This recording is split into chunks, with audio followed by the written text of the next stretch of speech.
Hello everyone, and welcome to my top 10 best films of 2017. Now, most of the movies that I'm about to talk about they haven't been reviewed by me.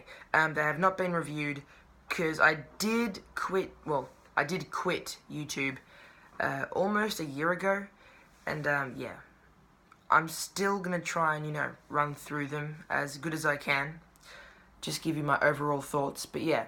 I'm sorry if I don't give you any specifics. Anyway, let's get right down to it.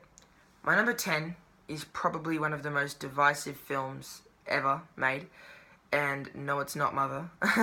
It's The Last Jedi. My number 10 is Last Jedi because I really did dig The Last Jedi as a Star Wars fan. I'm a big fan of Star Wars. I'm not the biggest fan of the original trilogy. I don't know why. Well, Jar Jar Binks. But, yeah. As a fan of the original trilogy, I really did love this movie. But like I said, lots of people think Rian Johnson should be ashamed. Other people think that he should win an Oscar. It's very divisive. It does require a few viewings, more than two actually. It requires 3. Well, that's me.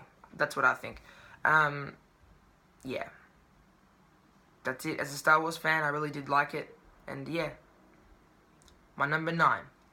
My number 9 is a movie that did, just like The Last Jedi, it required a second viewing, because the first time I saw it, it wasn't exactly what I was expecting, and that is Logan.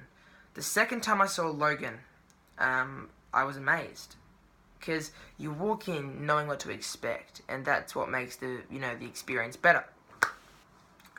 You don't walk in with all these theories. You know what's going to happen, and that's what makes it better, like I said.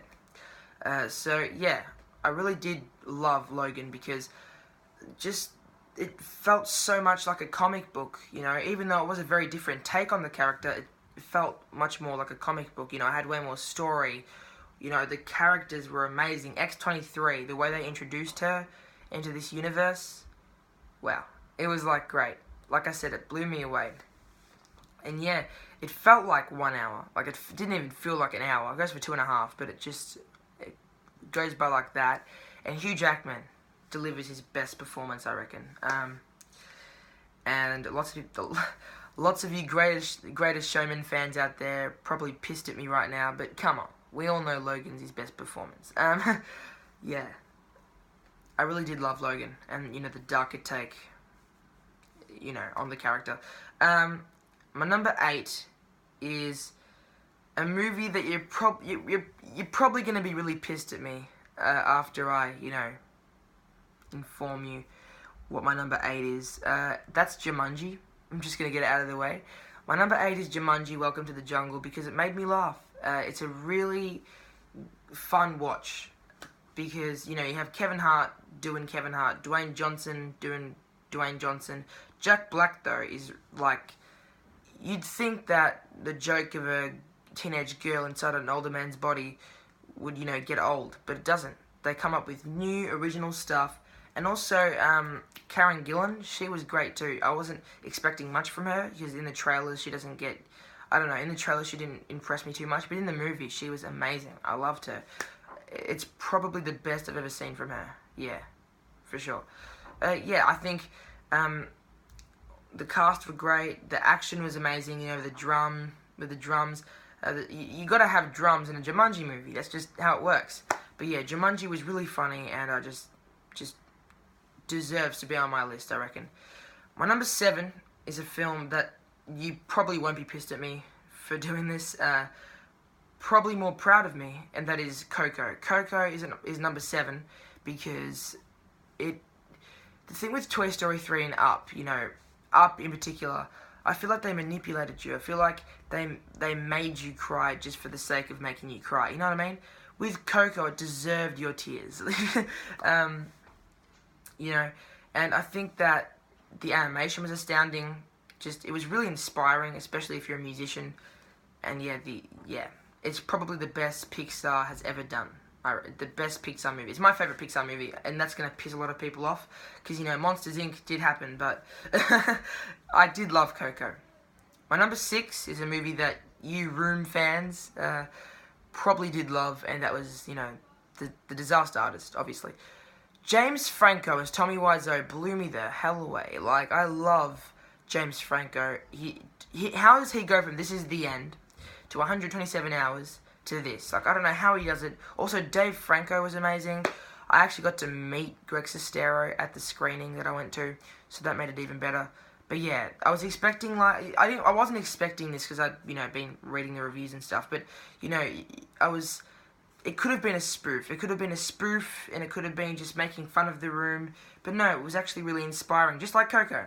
I know it's a terrible comparison, but yeah, I really did dig The Disaster Artist, and I would see it again. I've seen it like 3 times, I reckon, and it's a really rewatchable movie, especially if you're a fan of The Room.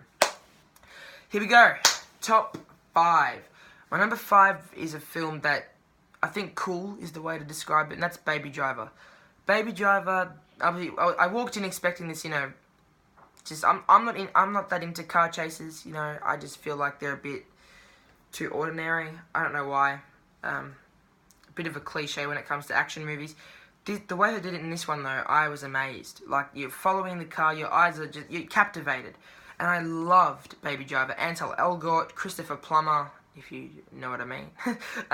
Yeah, John Hamm, I think it's some of his best work. I love him in this movie. Jamie Foxx as well, he was great. The girl who plays Darling, her real name's Monica in the movie, but her code name's Darling. I forgot her name, her real life name, but yeah, she was great as well. Such a great movie. Yeah, Baby Driver's my number 5. My number 4 is a movie that the first time I watched it, I was like, no, I watched the first 40 minutes, and I was like, this is quite boring, and I'm kind of disappointed. But then the second time I was like, yeah, I needed to watch this, like the whole thing, to truly appreciate it, and that's T2 Trainspotting. The first 40 minutes, if you just, you know, watch the first 40, 50 minutes, and you stop there, you're going to be like, what was the point of that? If you watch the entire thing, you'll understand that the whole message of the movie is 20 years can do a lot to a man, and I can't really relate to that because I'm only like not even 14, obviously. But I don't know. It's still found a way to captivate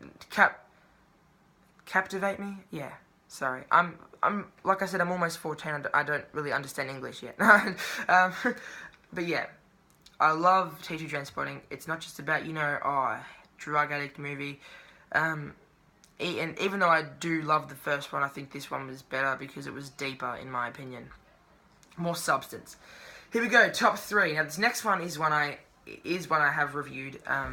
So yeah, we can just run through this one. You probably know what it is if you've been, you know, watching my channel, and that's Split. Split's my number 3 because James McAvoy is just amazing. All the performances are great. It's just a captivating movie. It really is, and it's done so well. It could have been a really dumb horror movie with a bunch of, you know, the horror movie cliches, but no. M. Night Shyamalan went back to his roots, like, and I loved him for doing that, and I really did appreciate Split. If you want to, you know, get all the specifics of, you know, my thoughts, go to my review in January. But for now, I'm just gonna say a captivating thriller. Seriously. Number 2 is a film that was originally my number 1. But I had to swap it around. It is my number 2 because Pennywise the Dancing Clown's a creepy little fucker. But no, I really did love It. It and Split, just both in my brain. Yeah, It. The kids were amazing. You know, it's hard. It's really awkward when you have to like hate on a child actor, but thankfully, you don't have to do it here because they're all amazing. Especially Finn Wolfhard. I thought he was a standout because the way he delivered his lines, it was just amazing. There were no, you know, there are jump scares, but they're done well. There's more scare than jump, and I think the horror the horror in the film traces back to like the 1960s. Like, it's true horror. And it's got substance. It's got a good message, and it's a true horror movie. Horror fans will really appreciate it. You care about the characters, and that's what makes it even more scary. Is that when the characters are terrified, you're terrified because you're like, oh my god, I love that character. Don't kill him. But yeah, Love it. So it's my number 2. What's my number 1? Well, I think you might know what it is. I've been a huge fan of Blade Runner since, I was like 5. I truly, got it, as a film. I truly got it for the first time when I was about 12. But yeah, Blade Runner 2049 is my number 1 because it's just such a captivating movie. The look, the sound. Denis Villeneuve, I don't know, sorry, don't know how to pronounce his name. He can make a 2-hour and 43-minute movie feel like 5 minutes. I love this film. Ryan Gosling is amazing. Harrison Ford gives his best performance, I reckon. I'm sorry if you don't agree. Jared Leto, for the whole 2 scenes he was in, I loved him. And yeah, I was just in it the entire time. I was in it. I wasn't looking around to see the audience reaction. I was in the movie. I loved it so much. It's such a beautiful movie. And I've only seen it twice. I'm ashamed of myself. I should have seen it 7 times by now.